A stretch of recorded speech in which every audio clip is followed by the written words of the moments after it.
Good Friday morning, everyone, and thank you for tuning in to yet another weekly Friday edition of The Chat, also known as the Alan Fitz Podcast. Again, good morning to you. I'm Alan Fitz, the host for the program, and welcome to the show.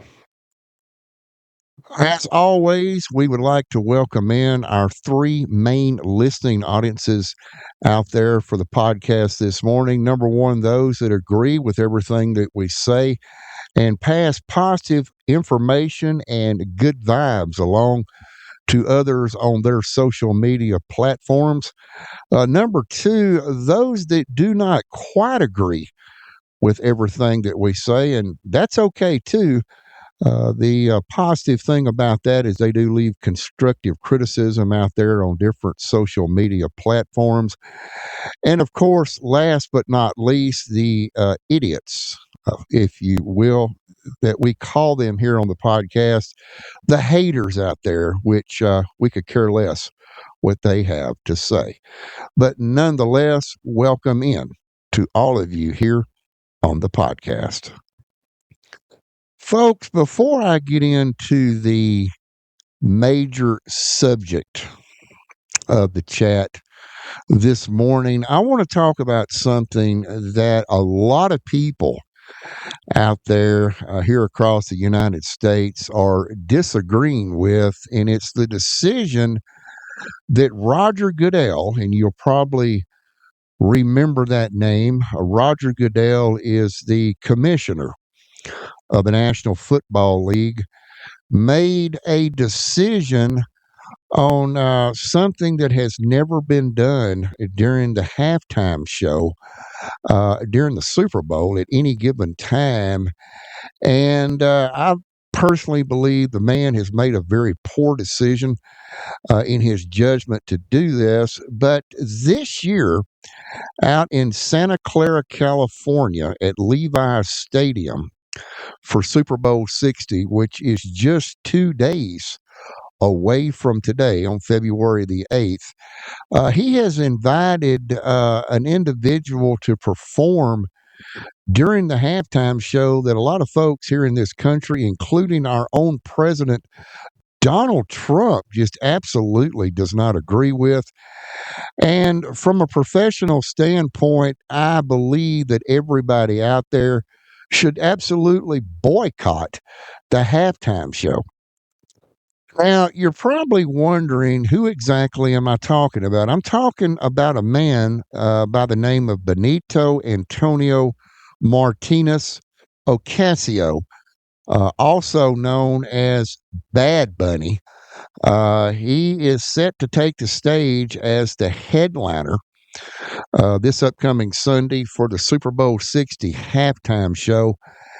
And doing a little bit of research into this individual and also into a lot of the past halftime shows during the Super Bowl, this performance actually will mark a significant cultural milestone, as Mr. Martinez is the first male Latin artist to headline the event solo. Again, I believe that NFL Commissioner Roger Goodell has made a very poor decision with this. We have done some extensive investigations into Benito Antonio Martinez Ocasio after he was selected by Goodell as the halftime performer back on September the 28th of 2025 during a nationally televised NFL game.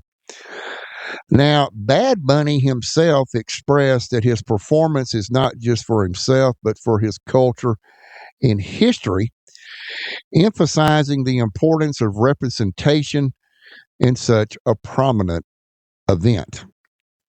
From a personal standpoint, I will boycott halftime show, and as an avid watcher of the Super Bowl every year, I will be turning my television off during this halftime show. This individual reminds me of a migrated individual back from East Texas that basically had to leave his country because law enforcement began closing into him. And now that he's in the United States, he stays very low under the radar, but he will not return back to that third world country of Nicaragua. And I believe that this individual here, Bad Bunny, the investigation of what very little information that we could obtain on him, this individual has an extensive criminal record. He's caused a lot of problems in Latin America and did some time, but it appears like he's trying to turn his life around and perform his music and things like that. But still, I don't feel like that. Again, this is a very poor choice that Roger Goodell made. And I believe that the National Football League, I also believe that the networks that will be televising the Super Bowl will indeed see a drop during the halftime show. American people are just not interested in things like this. And I think we need to stick to American performers. I think we need to stick with naturalized citizens that were born here in the United States during America's game, the biggest event of the year. And I don't think this is right. I think Goodell himself may have been coerced into doing something like this, but I think this sets a bad example here in this country for this type of performer to show up at the biggest event of the year, the Super Bowl, which incidentally this year, congratulations to the New England Patriots and the Seattle Seahawks. They will go head to head for Super Bowl 60. Again, that's at Levi's Stadium Sunday at Santa Clara, California. Check your local listings to find out what time the game will air in your area. I know a lot of you are going to disagree with me on what I'm saying, especially the Latino, the Hispanic population here in the United States. And I don't by any means want to sound like that I'm some kind of disbeliever in the Hispanic, Spanish, or Latin America communities or people out there. I honestly do not want to sound like a racist because I'm not. But again, this is a very upsetting and bad decision on the part of the commissioner of the NFL. And I honestly believe after he sees very, very low ratings due to this halftime show, that next year he will make a better judgment for a performer during the halftime show. And speaking of other performers, actually additional performers that will perform during the Super Bowl, Charlie Puth actually will sing the national anthem this year. Brandy Carlisle is set to perform America the Beautiful. And Coco Jones will sing Lift Every Voice and Sing, adding a powerful moment to the program. Now, the opening ceremony will feature Green Day, who will perform a selection of their best known anthems, celebrating 6 decades of Super Bowl history. So, whoever your favorite team is out there, whether it be the New England Patriots or the Seattle Seahawks, again, congratulations to both of those teams for being their respective AFC and NFC champion, and may this be the best Super Bowl yet. Again, that's Super Bowl LX 60, which will televise this Sunday, February the 8th, from Levi Stadium in Santa Clara, California. Getting into our main topic, ladies and gentlemen, this morning here on the podcast, let's back it up to Monday when property taxes were due here in Texas. And this is basically what we're going to be talking about this morning. Two things in particular that I want to bring to transparency here on the chat, and that is each year, if you are a property owner here in the state of Texas, and it's just more than property ownership, we're going to get into that a little bit later, but who sets the amount of money that you have to pay in taxes on your property each year, and where exactly does that money go after you pay your property taxes?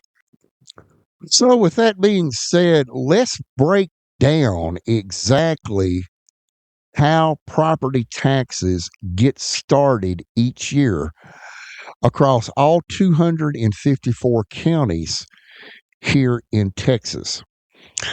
Well, it first of all starts with October the 1st is when all tax bills are mailed out to property owners. Now, this can vary depending on if October the 1st falls on a Saturday or a Sunday.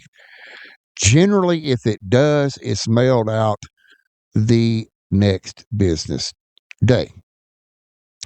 On January the 1st of each year, and a lot of you people out there that own property may not know this, but there is a lien that is automatically attached to the property to secure the local government's claim for unpaid taxes. And we're going to get into a little bit about the property tax code as the podcast continues on. And I'm going to try to break down to you exactly where all this money is going.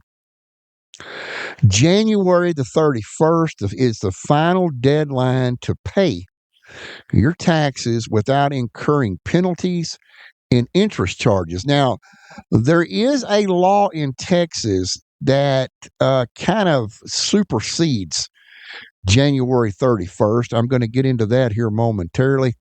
February the 1st, regardless of the day it falls on, taxes are considered late and delinquent. Penalties and interest begin to accrue on that property. Now, let's talk a little bit about exactly what property is taxed in Texas. And that's where this show is dedicated to you listeners out there, because we just got through paying our property taxes. And some people out there may be wondering, well, who exactly is coming up with the amount that I have to pay? And after I pay, where does that money go? So we're going to break it all down for you as the podcast continues. But property taxes in Texas that are taxable, defined by state law, is any real property, minerals that are in place, mobile homes, and business personal that a person owns. Now, if the taxing jurisdiction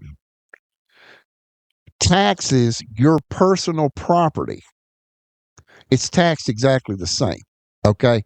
We're also going to talk about some exemptions and some exceptions to the rule that you can get a little bit of discount on your taxes. But I want to, first of all, to break it down to you,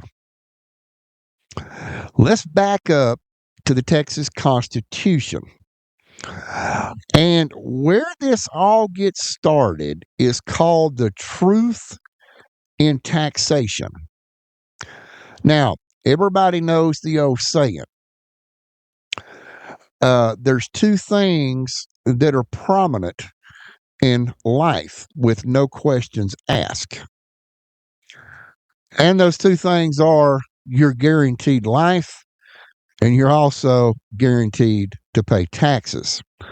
Well, when you talk about the truth in taxation, folks, what this basically is, it's a concept that is embodied within the Texas Constitution, okay?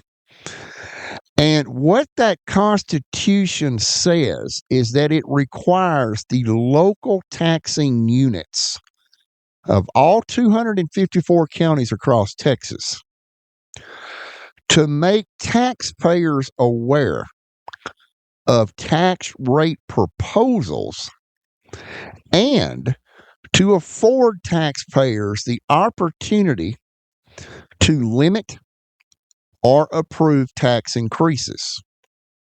That is basically all the truth in taxation is about.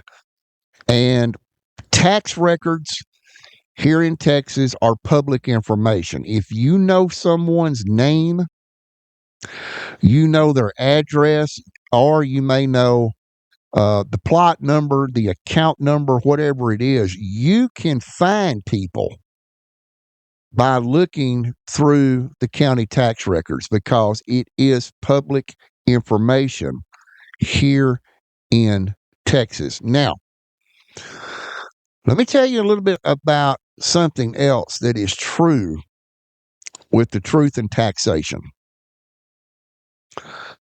Taxing units, and again, there's 254 counties in Texas, so all 254 of those taxing units must, by state law here in Texas, hold public hearings on the proposed budget and tax rate and publicize the date, time, and location of said public hearings. It gives you and I, the taxpayer, the opportunity to go to these public hearings, listen to the proposed budgets and tax rates, and then, if necessary, there is a time where amendments are voted upon to either raise or lower those taxes. Now, a lot of you are probably asking yourself, and a lot of you probably already know this, that the local taxing unit does not set rate, but yet they hold public hearings on it for your benefit. I know that's confusing for a lot of people, but I'm going to break it down a little bit simpler to where you can understand what exactly you're going to hear if you go to one of these public hearings and they discuss tax rate terms. One of the things that they will talk about is called the NNR. That is the no new revenue tax rate.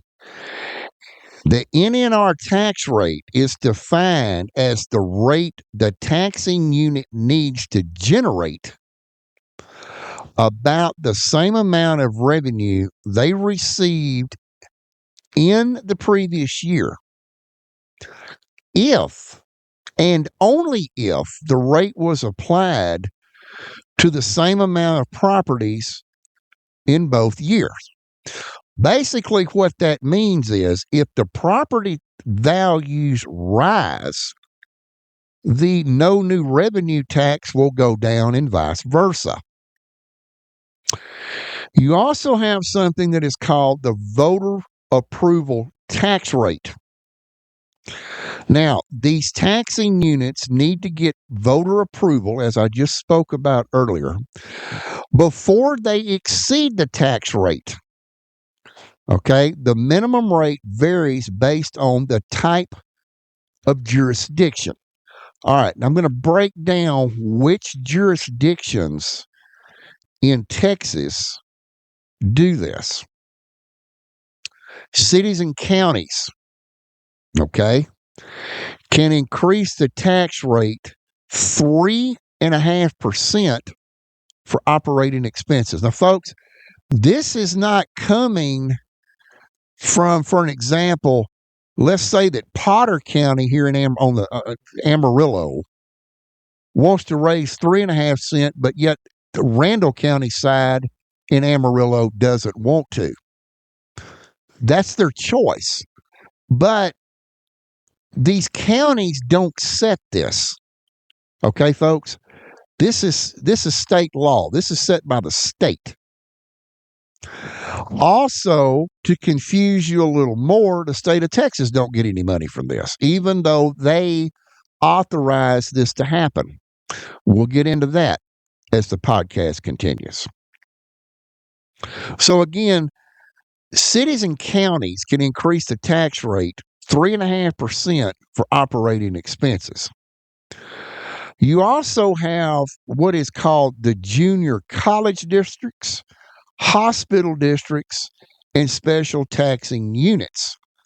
Now, they can increase their tax rates up to 8% for operating expenses. Again, this is not set through the city. It's not set through the county. It is a state law. And then, of course, you have school district funding calculations, which goes back to the debt tax rate influence, the voter approved tax rates for school districts. So basically, what happens in this scenario is that school districts are not allowed by Texas state law to increase their own taxes. It has to be voter approved. So, with that being said, let's talk a little bit about who sets that property tax bill. Okay. Now, one of the reasons you may ask yourself, why does it seem like that my property taxes are high here in Texas? Well, the number one reason behind that is because here in the Great Lone Star, we don't have any state property tax, unlike, let's say, Louisiana. Okay. If you've ever lived in Louisiana or you're a Louisiana resident listening to this podcast this morning, each year when you go to file your income tax with the IRS, you also have to file a Louisiana state income tax. Okay. Louisiana, pretty well that people think, well, Texas will tax you to death. No, actually, Louisiana will tax you more than Texas does because they have to pay a state tax. They also have to pay a federal tax. But here in Texas, we don't have to worry about that because we don't have a state property tax. So state law allows the local governments set tax rates to collect property taxes that they use to provide local services, including schools, streets, roads, police, fire protection, and much, much more. Your locally elected officials, and I'll give you an example of who locally elected officials are. They could be school trustees, they could be city council members, or of course your county commissioners. These are the individuals that are empowered by Texas law to decide your property tax burden. Ladies and gentlemen, I use the word burden very boldly in this because property taxes in Texas are a burden to any taxpayer in this state. A few podcasts back, I told you exactly what the state of Texas would have to do to eliminate property taxes in this state once and for all. It would be similar to what they do in Louisiana. Over in Louisiana, you buy a house, you buy real property, you pay tax on it, it's yours. You don't pay taxes on it anymore, not like Texas does. Now, they still have a little small ad valorem tax that they pay each year, but it may not even be more than $100. Okay. Property taxes in Texas are high because, again, the state has no property tax. So it takes the local officials, again, county commissioners, could be school board trustee members that are out determining your yearly tax burden, because it is a burden. Every 2 years, when the Texas the legislatures meet at the state capitol in Austin, it seems like you hear that Texas Governor Greg Abbott is always signing a higher tax exemption, trying to alleviate the burden of paying property taxes. I've got news for Governor Abbott. He could raise the property tax exemption to $1 million, but it's still not going to stop the property taxes from occurring in Texas. Like I said earlier, 5 different things must take place all at once. You would alleviate property taxes in Texas for the rest of this lifetime of life, basically. But it doesn't seem like the people that we elect to go to Austin are well sense enough to understand that. It's because basically the Texas lawmakers, ladies and gentlemen, they don't make a lot of money during the legislative session, and they're money hungry. And Texas is a money hungry state, just to break it down. Okay, so let's talk about who actually calculates how much money you owe on your taxes each year. Multiple taxing units. Again, we're going to talk about school districts, county, and city. They tax each properly jointly. So the way it actually works here in Texas is that most taxpayers, you're only going to get one bill from your local tax assessor collector that combines the taxes that you owe from each taxing unit. Now, there's a little bit of a difference when it comes to this property owners if you have a mortgage, okay? If you have a mortgage against your property, the tax bill is generally sent to your mortgage company. You don't have to worry about it because it's going to be paid from your escrow account. Okay. So, again, if you have a mortgage against your home here in Texas and you own it, it's real property, your escrow account at your mortgage company will take care of that for you. That's where that tax bill goes. Generally, you will not get that tax bill. Now, let's talk a little bit about when property tax law deadlines actually come around. We looked up Texas Tax Code Section 1.06, and this is what it said. If the last day for the performance of an act is a Saturday, Sunday, or legal state or national holiday, the Tax Law Deadline Act is timely if it's performed on the next regular business day. Now, let's examine that for just a moment. As I said earlier here on the podcast, that taxes under state law are due here in Texas every year. The deadline is January the 31st. January 31st of this year fell on a Saturday. So the tax assessor office is not open. It's not open on a Sunday either.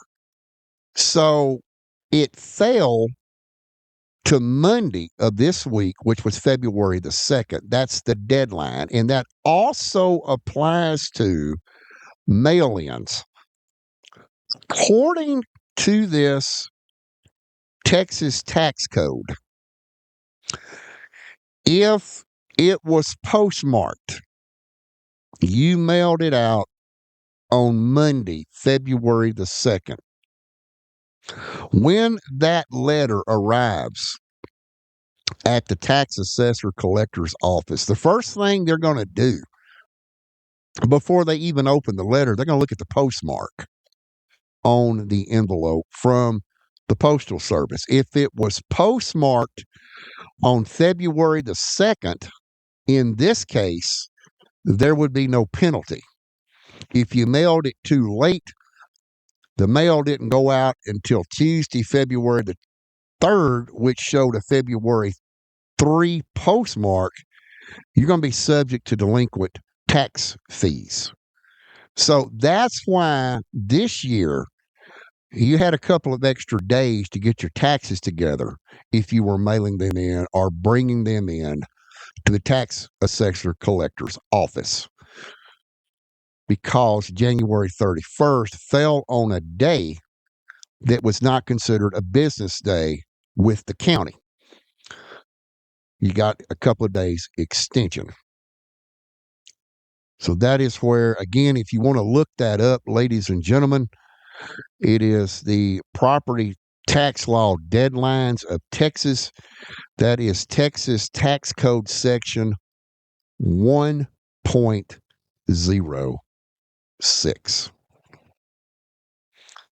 We talked again at the beginning of the podcast about any real property, minerals that are in place, mobile homes, and business personal that a person owns is taxable. The appraisal districts, all 254 of them in Texas, are tasked with determining the taxable value of everything. Again, that's real property. If you have any minerals in place, if you own mobile homes, and business personal that a person owns is taxed. Now, we're not talking about, and somebody wanted me to bring this up, the difference between a mobile home and a travel trailer. Is a travel trailer in Texas taxed every year? No, it's not. The only thing that's taxed on it is a registration. And what they call it in Tennessee is called a wheel tax, okay? Travel trailers are not considered permanent residences in Texas, where mobile homes are. So basically, what you're doing is if you temporarily, say, live in a travel trailer, now if you live in it on a piece of land that you own, the land is taxed, okay? You also cannot claim a homestead exemption because you don't have any type of permanent structure on the property. We're going to get into these exemptions here in just a moment. If you have a mobile home on that property that you own, then you're paying taxes on the land plus the mobile home. But it's different in this person wanting me to answer this question here on the chat here about travel trailers. If you own a travel trailer and it's legal, and it should be legal, every year you're going to pay the registration on that travel trailer, the sticker that goes on the license plate, because this is a trailer, in order to legally pull it up and down the road. Okay, but it is not considered real property, not under Texas state law. That is considered something of leisure. It's also considered what some of the tax assessor collectors would call temporary shelter. Again, let's say that you own a piece of land. Let's say you own a half acre of land. You've got a concrete slab out there somewhere. You have an electrical hookup, water, sewer, things of that nature, and there's a travel trailer sitting on it, and you're living in it. you're only going to be taxed on the land that you own, plus you're going to pay an improvement tax on concrete slab. Now, this is different if it's rocked. You come in, you put rock on your property, that's considered temporary. That is not taxable in Texas. Concrete and asphalt would be taxable. So just kind of keep that in mind with your taxes. Now, let's talk a little bit about who actually, where this money is going, the revenue every year when you pay your taxes. The revenue that is generated by the ad valorem tax payments. And that's what these are called when you pay property taxes in Texas. And again, that can be either real property, if you have mineral rights and they are in place, mobile homes, and business personal. When you pay those taxes, it is known as an ad valorem tax payment. Where this money goes, a lot of people out there have scratched their head for years and thinking, well, and this is somebody, I'm going to use this as an example, ladies and gentlemen. This is somebody that would say something like this on social media only for the purpose of getting a reaction from someone, because we all know how social media is. It's very, very negative in this day and time. But some people might get on social media and say that, okay, I just paid $1,000 in property tax, so now the county commissioners can all go out and get a steak dinner and a 6-pack of beer. And the only reason they're doing that is to see what kind of reaction they would get, especially if they put something like that on social media. Where the truth actually lies with this is, no, they're not lining their pockets with a steak dinner and a 6-pack of beer. What they're actually doing is taking that money that you paid, which again is called the ad valorem tax payment. And these monies that you pay are placed into the general fund to fund the operations of the county. Now, you're probably asking yourself, well, so without paying the county your property taxes, the county would go broke. Well, theoretically, in the sense of the word, that is correct. When you make your property taxes, the state of Texas doesn't get any of this. No, the lawmakers down in Austin aren't lining their pockets and going over to Louisiana or going up into Oklahoma and going gambling and all this stuff that you read on social media, getting hotel rooms and paying for prostitutes and all this. That's actually incorrect information, folks. Okay, you fund the county. You are funding the county. Some of the things that are in that the money is in the general fund for is it pays salaries for your local county officials. For example, the sheriff, the county judge, the county commissioners, your local tax assessor collector, things like that.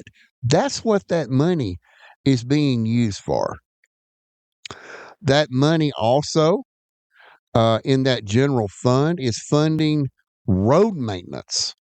County commissioners get together and they have to decide on how much money is in the budget that they can legally vote on and how much money it's going to cost to pull that money out of the general fund to fix potholes and things like that. And also, and a lot of you may not know this, but it also funds emergency services, your local EMS. I mean, folks, look at it from a positive standpoint.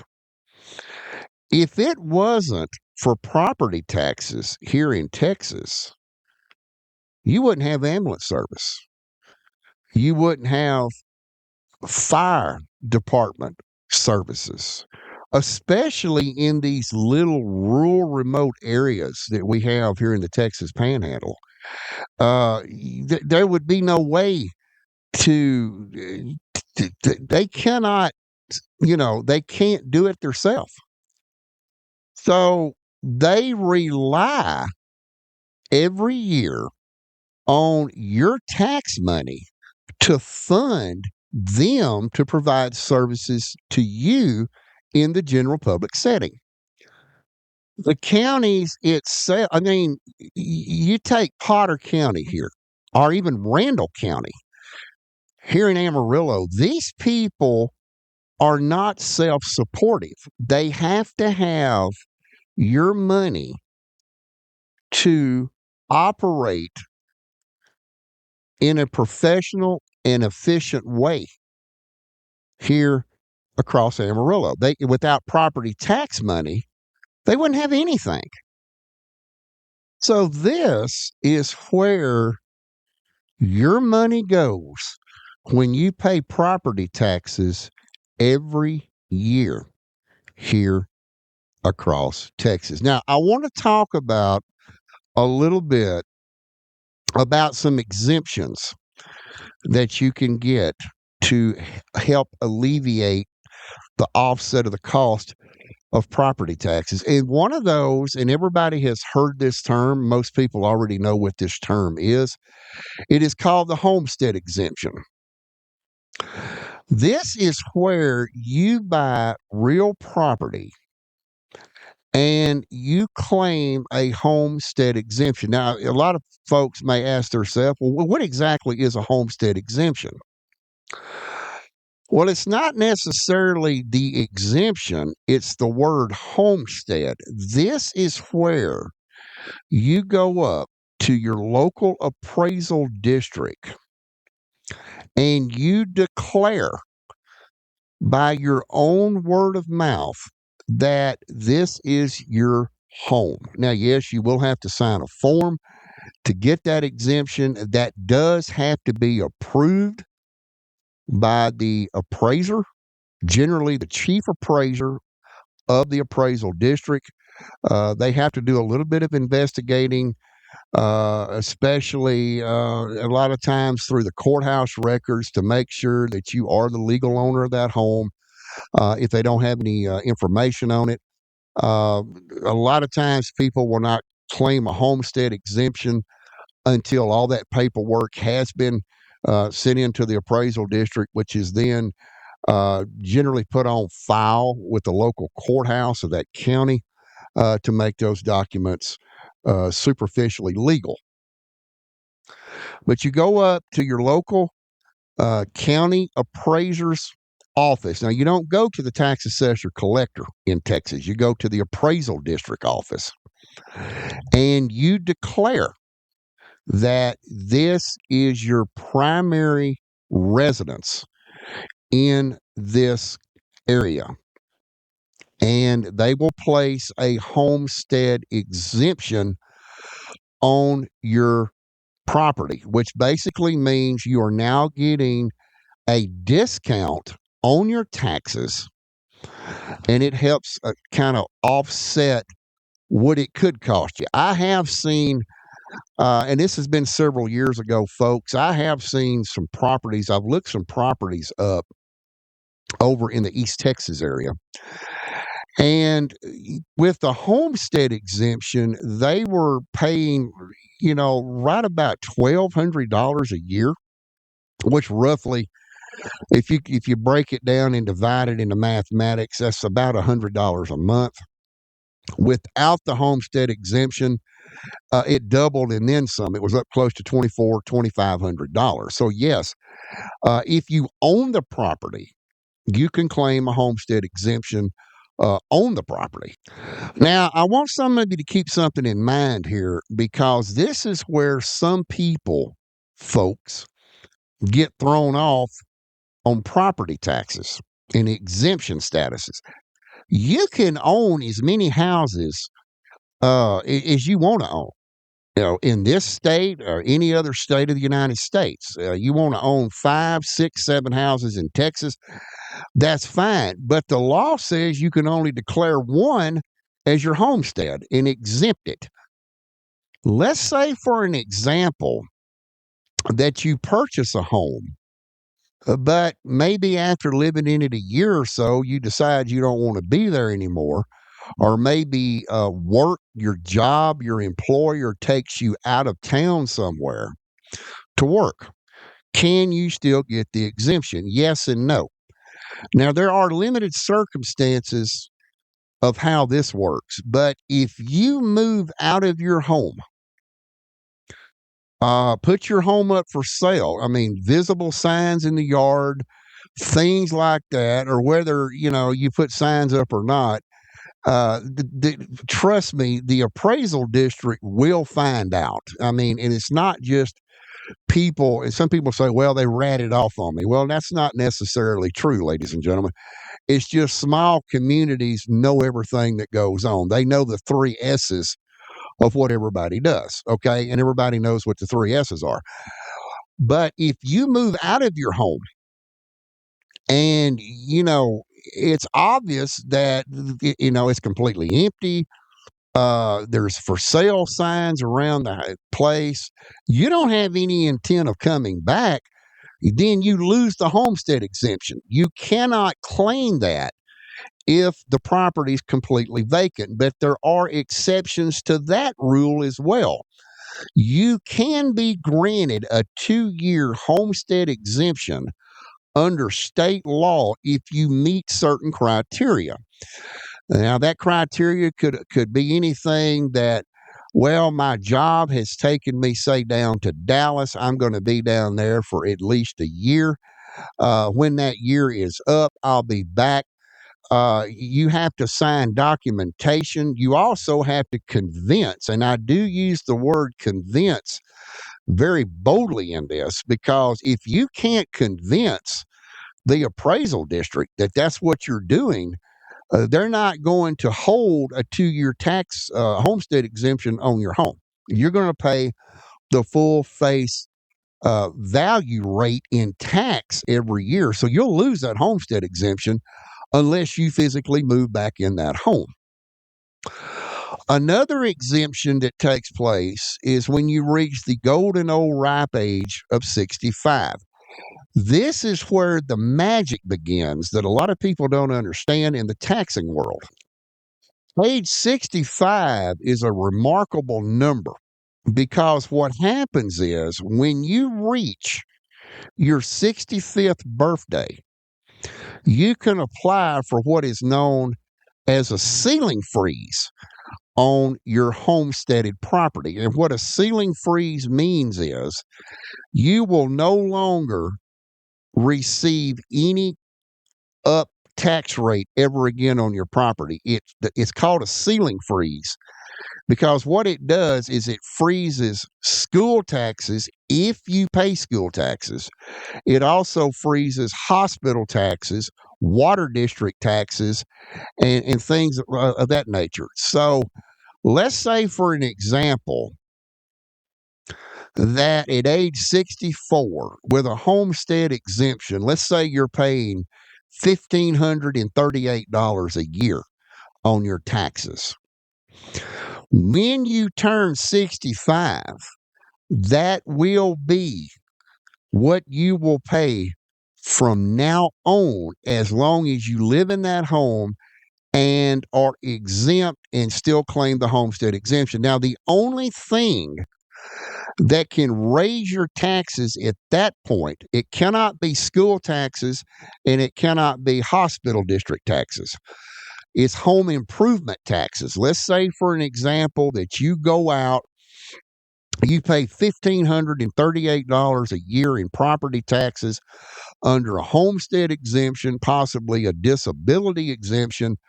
But let's say you go and build a 2-car garage on your property.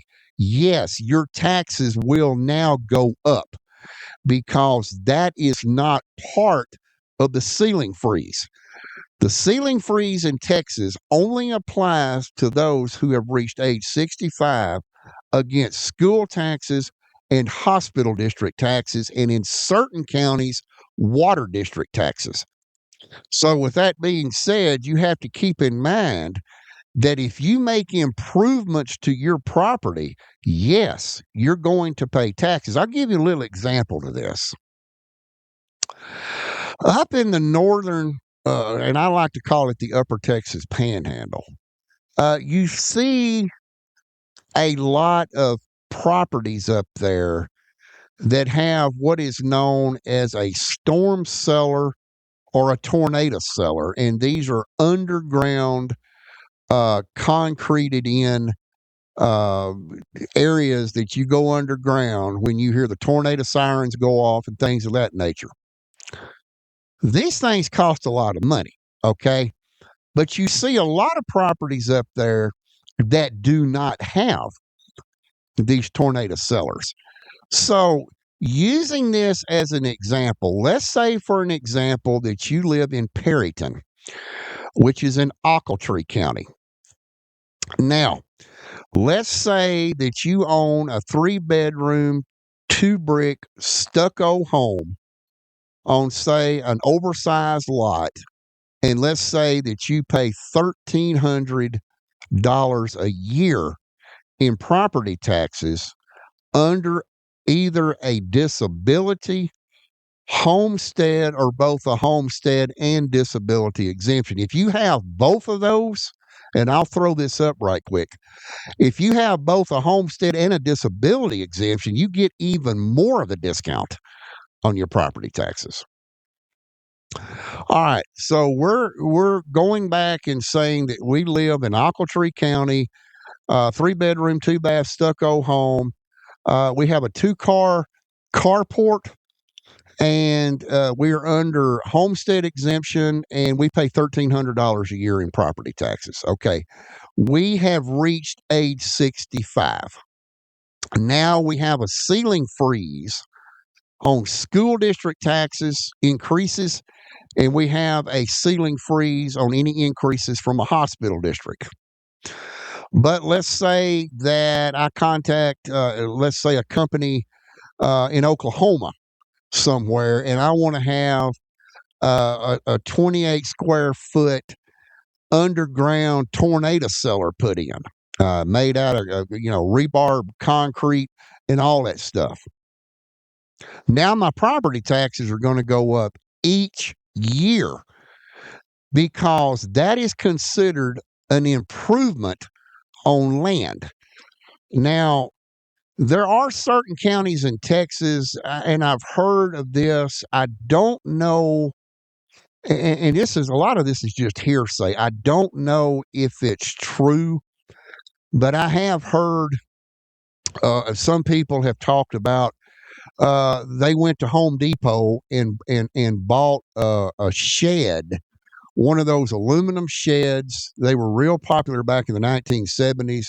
Your dad put it together. He would store his Mary tiller in it, or maybe a push lawnmower or something like that.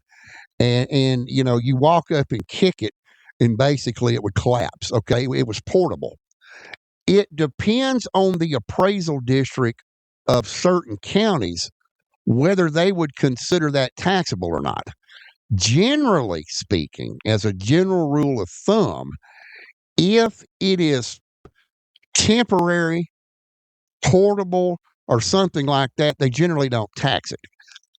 I know what some of you are saying. Well, there's some counties in Texas that'll tax anything. You could put a clothesline up and they'll tax it outside where you can hang your jeans and your shirts. And yes, ladies and gentlemen, that's true. That is considered an improvement because the poles are set down in the ground with concrete. Okay, the concrete is considered a permanent fixture. but some counties would not tax something like that. Getting back to what I was talking about earlier. So you built or you had someone come in, dig up the ground.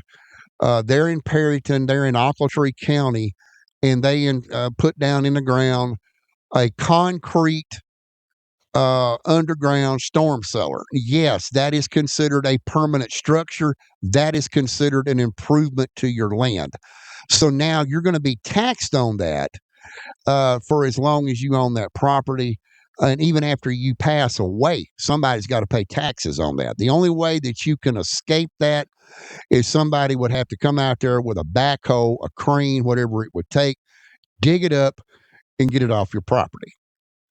So just because you turn 65 years old doesn't mean that your property taxes cannot go up on a ceiling freeze. Again, it depends on what you do on that property. And if you make improvements on that property, generally permanently installed improvements, yes, even at age 65 or higher, you will be taxed on that structure. So, with that being said, I hope this gives you a little bit better knowledge of where your money goes each year as a Texas property owner, where your money goes when you pay those taxes. Again, they become ad valorem tax payments that is put into the general fund of the respective county of where your property is at, and it is used for things such as salaries of those county employees, those county commissioners, the county judge, the county sheriff, and it is used for emergencies such as EMS, emergency management, a coordinator also, in a sense of a word, through the approval of Commissioner's Court, also would use those funds based on emergencies. And it's just things like that. It's to the people out there that are working to better your community and things of that nature. Fire departments, police departments, and EMS. So that's where your payments are going each year when you pay your property taxes. And before we close the chat, ladies and gentlemen, I want to go back to a few months ago when I talked about would it ever end? Will it ever stop in Texas? Will property taxes ever stop? Probably not. But I talked about making gaming legal, decriminalizing marijuana to an extent, also full blown gambling as far as like they do in Louisiana, these gambling, full blown gambling casinos and things like that. Combine all this together and open up your liquor laws on Sunday, oppose the blue laws that are currently in effect, and just take all of this and put it into one general fund. And what you could do is the state of Texas would have enough money left over, folks, that they could pay every school district in Texas and still have money left over, even to pay hospital districts, EMS services, and still have money left over. Legalize a lot of this stuff, bring that revenue in, and we could solve this issue with property taxes in Texas. But until, unfortunately, the correct generation of time comes around and we elect these people to go to Austin and to initiate these bills, get them through the House, get them through the Senate, get them through both subcommittees, and get a governor that would say, hey, I agree with this 150%. Let's sign it into law. Unfortunately, no matter how high they raise the tax exemption, property taxes in Texas appear to be here for the rest of our lifetime. And with that being said, that will wrap up this version of the chat this Friday. Keep an eye on, especially this upcoming Monday, on my YouTube channel. That's youtube.com/at Alan Fitz Podcasting, and we will post the topic for the next Friday's edition on that page. Again, that is www.youtube.com/at Alan Fitz Podcasting. And with that being said, I hope everybody out there enjoys the Super Bowl. Again, check your local listings for the televised times in your area and time zone. The Seattle Seahawks will take on the New England Patriots at Levi's Stadium in Santa Clara, California, and for Super Bowl 60, and may the best team win. With that being said, and as always, this is Alan Fitz, and until we meet again next Friday here on the chat, have a great weekend, and bye for now.